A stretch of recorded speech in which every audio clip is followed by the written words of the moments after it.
satu hal yang menjadi aspek penting dalam menjaga kedaulatan NKRI adalah modernisasi alutsista.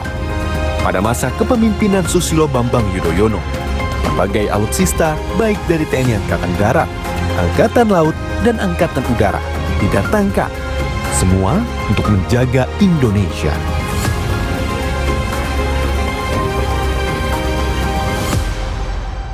Saat ini kan kita melihat Pak, bagaimana perkembangan di tubuh TNI Bapak. Ya. Banyak sekali kebaruan-kebaruan, bahkan Bapak Prabowo ini kan fokus sekali dengan Astra-Cita Bapak. Ya. Sudut pandang Bapak sebagai selaku menjadi anggota prajurit TNI dan saat ini pernah menjadi presiden, seperti apa Pak? Perkembangan TNI saat ini di sudut pandang Bapak Pak? Perkembangan TNI dari masa ke masa sebetulnya baik ya. TNI kita makin modern, makin maju, pendidikannya makin meningkat, alutsista juga terus dimodernisasi. Jadi dalam konteks itu saya mengatakan progresnya baik. Yang penting TNI kita ini semodern apapun, jangan lupa pada jati dirinya. Karena bukan hanya tentara profesional, tapi hakikatnya tentara pejuang dan tentara rakyat. Dan yang lebih penting juga, makin modern, tetapi di era demokrasi ini TNI harus betul-betul menghormati nilai-nilai demokrasi.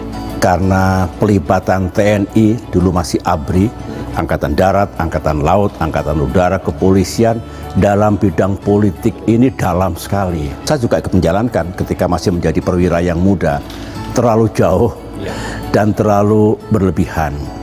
Akhirnya sejarah mengoreksi dan kami sendiri memang ingin ada perubahan yang positif. Nah, dalam konteks itu meskipun kita menjadi tentara yang modern, tetapi tetap hormatilah nilai demokrasi, patuh pada konstitusi. Nah, kalau itu terjaga, ke depan kita tenang. TNI milik semua. Rakyat percaya pada TNI dan Polri-nya. Sebaliknya TNI dan Polri, intelligence, menghormati konstitusi, menghormati undang-undang, dan semangat kita untuk tidak lagi melibatkan dalam politik kekuasaan.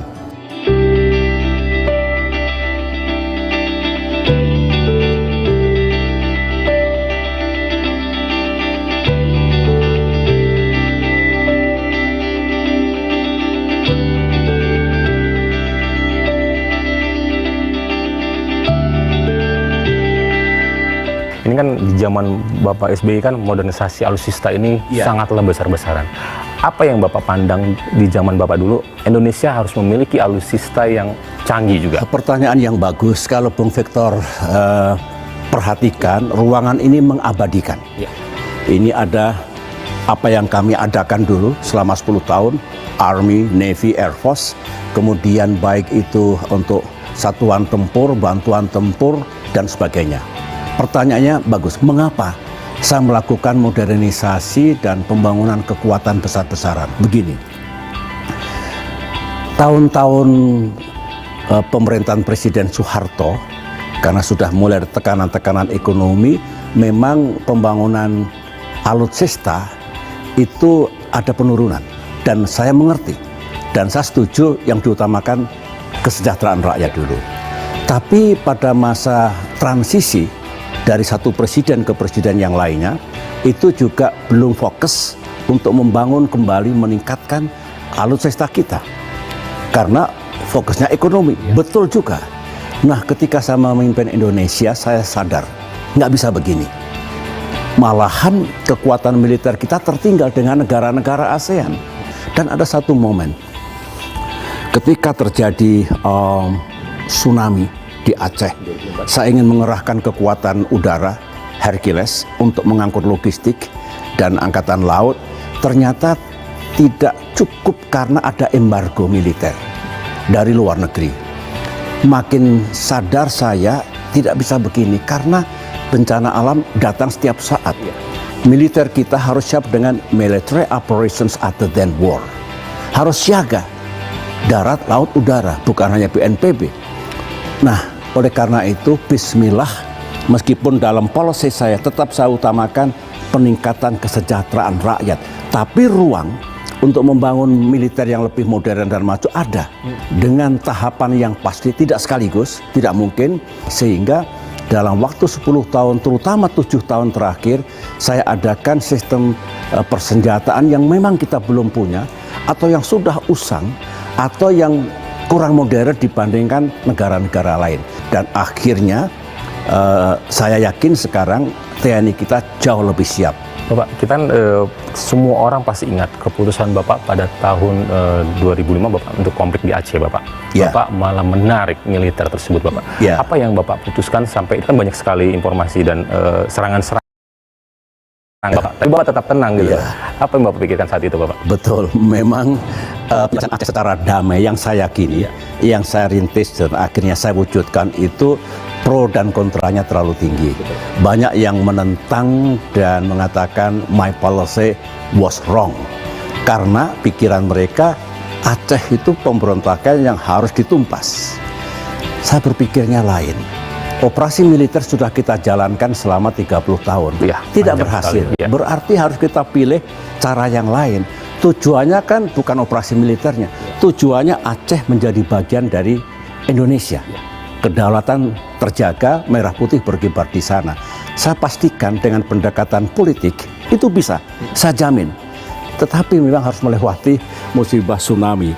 I tell you, waktu saya datang hari kedua, karena hari pertama saya masih di Jayapura, saya langsung terbang, saya melihat unthinkable, kehancuran, kerusakan, despair, no hope. Saya harus bangun semuanya dari bawah. Oleh karena itu saya sepihak. Saya nyatakan TNI berhenti bertempur sepihak loh. Utamakan menyelamatkan saudara-saudara kita, sehingga semua seperti ada ceasefire sepihak dari saya dengan risiko yang saya ambil. Kalau GAM misalnya masih menyerang, saya diminta pertanggungjawabannya. Tapi apa yang terjadi? Alhamdulillah, puji Tuhan, GAM pun berhenti melaksanakan pertempuran. Nah setelah itu akhirnya terbuka window of opportunity. Menyelesaikan Aceh dari musibah itu sambil merintis jalan kembali. Karena ketika saya kampanye Pilpres, yang lain tidak saya janjikan, melunasi utang IMF tidak saya janjikan, tapi Aceh saya janjikan. Jika saya terpilih, akan kita lanjutkan lagi solusi damai. Pesan saya kepada Aceh, perdamaian itu mahal, tidak mudah, jaga. Dan bukan hanya menjaga kedamaian di Aceh, bangun Aceh agar lebih maju dan lebih adil.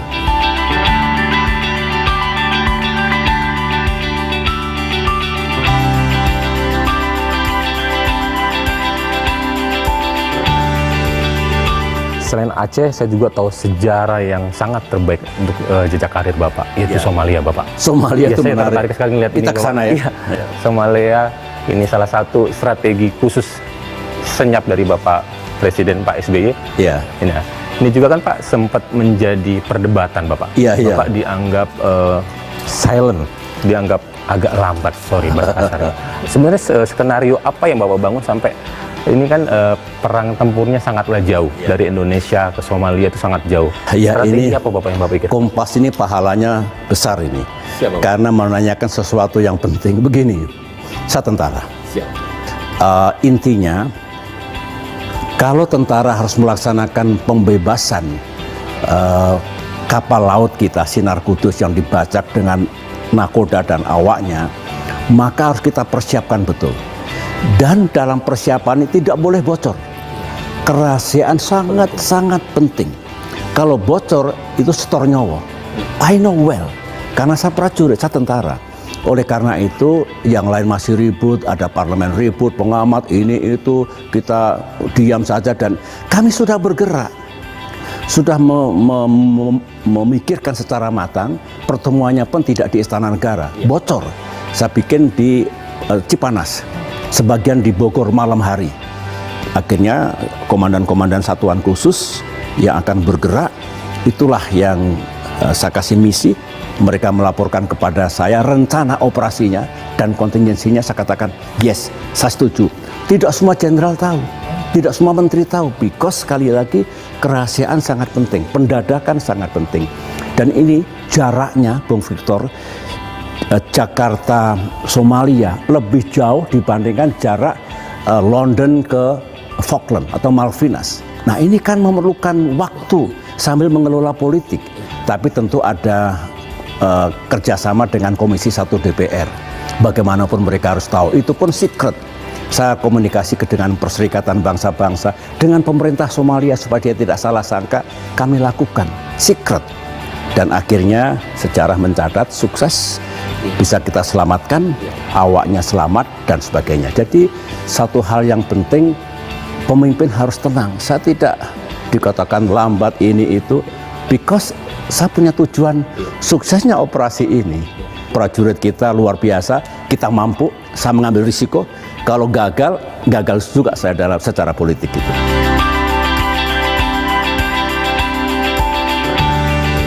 Ini sangat menarik sekali Pak. Kita bisa melihat ada alutsista heli Apache Bapak. Ya, Apache ini. Ya. Ini kan salah satu pembelian yang bersejarah juga Bapak. Pastikan ada, kenapa harus beli Apache? Kenapa hal ini harus Indonesia punya? Sebenarnya kenapa sih Pak? Bagaimana ceritanya Bapak? Ya, itu juga menarik. Jadi begini, Bung Victor ya. Pertimbangan saya, sejak Indonesia merdeka, kita ini belum punya helikopter serang yang canggih, attack helicopter.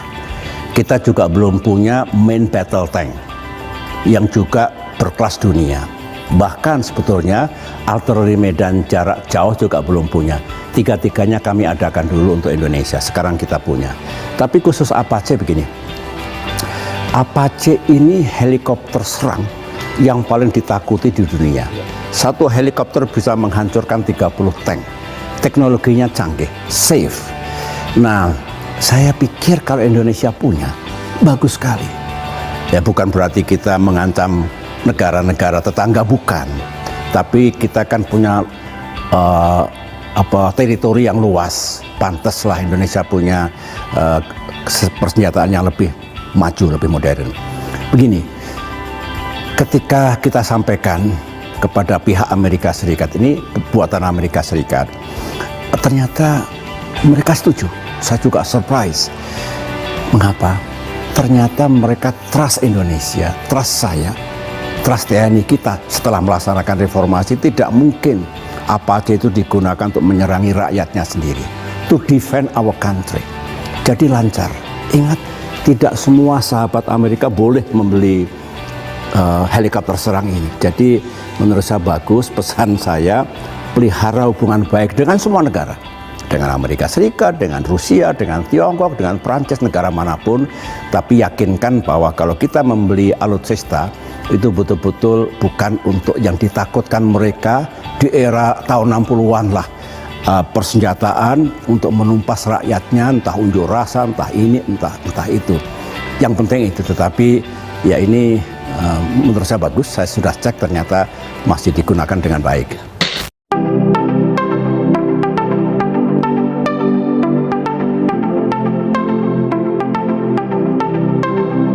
Tapi juga lapangan pekerjaan bagaimana? Ya. Kalau itu lemah, banyak yang nganggur, Mbak Salam. Ya. Rakyat nggak punya daya beli, nggak bisa mencukupi kebutuhan sehari-hari.